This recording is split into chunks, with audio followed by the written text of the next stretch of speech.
So next up, we've got Acer palmatum Flushing. Now this is another classic Japanese maple making its way back onto the site. This is from Flushing, New York. Now, at early times, Bloodgood Nurseries was located in Flushing, New York.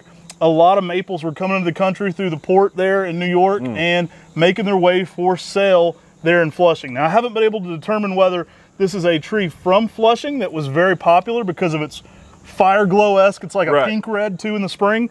I haven't noted if it's originally from Flushing Nursery, but I would assume so. Right. And I've actually been to Flushing, New York, and tried to track down the original plant. Definitely where it gets its origins from. And it's one that's kind of I would say a contemporary of Acer palmatum Bloodgood. Sure. Yeah, and shout out to all our friends out in New York. This is that, you know, classic red upright. I think if you're looking for something just a little bit variance from that Bloodgood or Emperor One, the Flushing kind of gives you something a little extra with that. And just having that association, the history behind it, I think is a really cool part of it as well. Great red color on that.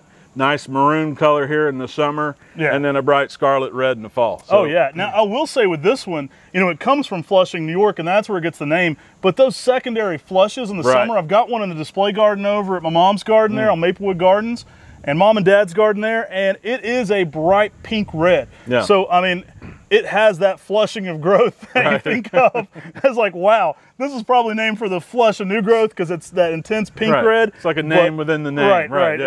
It's the inception of Japanese maples. Very cool.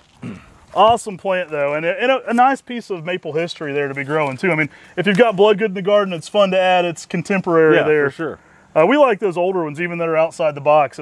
Sometimes there's a really cool plant that's kind of lost in the trade, and we like to kind of get those back going in the trade again.